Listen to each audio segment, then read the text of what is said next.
Ngayong araw nga mga tol, dahil wala kaming pasok at nag-uulan din, kaya hindi muna ako bumiyahe, kaya samahan nyo muna ako magpatahe at bumisita sa tropa. Let's go!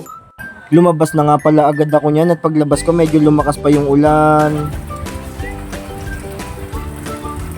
Sinugod ko na nga yung ulan yan kasi magpapatahi pa ako. Nasa putatan nga pala yung pantalon ko tsaka t-shirt, kaya kukunin ko muna yun doon.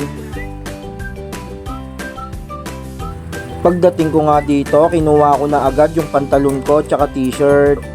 Kuhain na natin yung pantalon guys, tsaka yung t-shirt. Jeans. Kuhain yung pantalon. Yeah, tara, let's go. Nilagay ko na nga pala sa compartment ng motor ko yung mga ipapatahi ko kasi baka mabasa pa ng ulan. Umalis na nga rin pala agad ako niyan kasi baka lumakas lalo yung ulan. Dito na nga pala ako sa kanto dumaan yan para mabilis lang ako makapunta sa patahian. Maya maya nga nakita ko pa dito si Kabong na nakatambay. Andito na nga rin pala ako niyan sa Amparo dahil dito lang ako magpapatahi. Pinaliwanag ko na nga rin pala agad yung mga ipapaputol ko dyan sa pantalon ko tsaka sa t-shirt. Dito nga pala ako kila Idol Batas lagi nagpapatahi kapag may ipapaputol ako dahil mura lang dito at magaling pa sila magtahi. Nung okay na nga, iniwan ko na rin yung t-shirt tsaka pantalon. Umalis na nga rin agad ako niyan dahil pupunta pa ako sa village. Dadalaw nga muna ako sa tropa niyan dahil matagal-tagal na rin kaming hindi nakakapagkwentuhan. At makalipas nga ang ilang minuto, nandito na rin ako sa village. Dito nga pala sa pastry nakatira yung tropa na pupuntahan ko. Sakto nga rin dahil pagtingin ko yung motor niya nakaparada sa labas. Dumiretso na nga rin agad ako sa kanila at nadaanan ko pa tong alaga niyang pagong. Pag-akyat ko nga sa kanila, tinawag ko na rin siya. Mark?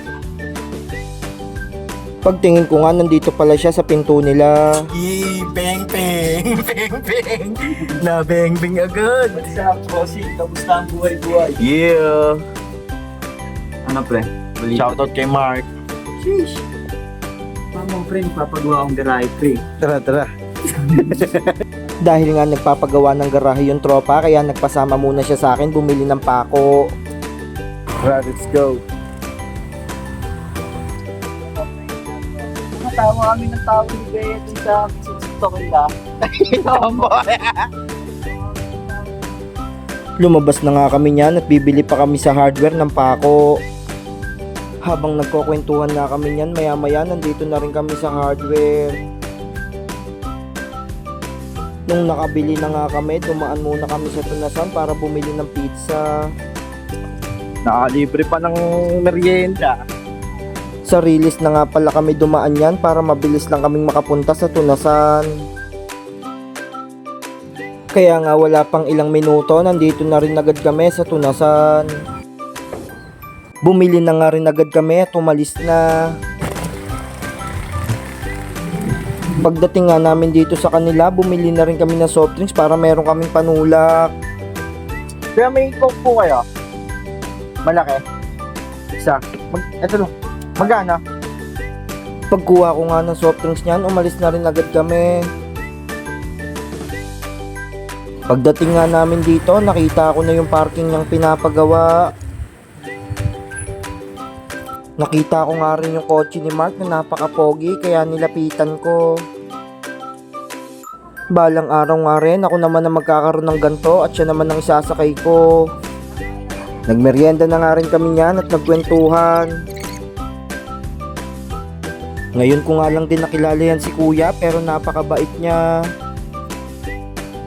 Matapos nga ang mahaba-haba namin kwentuhan, nagtrabaho na ulit si kuya. Matapos nga lang din ng ilang minuto, nagpaalam na rin ako kay Mark tsaka kay kuya. Wala pare. Thank you. Kuya. Thank you. At nung okay na nga, umalis na rin agad ako niyan. Pagdating ko nga dito sa Amparo, traffic at may nakita pa ako na tropa. Shoutout kay Narski. Nilapitan ko muna nga siya at naipagkwentuhan muna ng saglit. Nagawa mo na. Shoutout kay Narski. Kanina nag-uusap lang kami, di ko daw siya sinoutout eh. Nakita ko nga rin dito yung motor ni Carlo kaya nilapitan ko.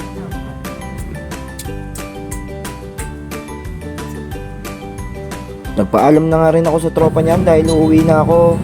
Pagawa ka ng ayos dyan, pre ah. Umalis na nga rin agad ako niyan at may gagawin pa ako. Ilang minuto nga lang din, nandito na ako sa amin.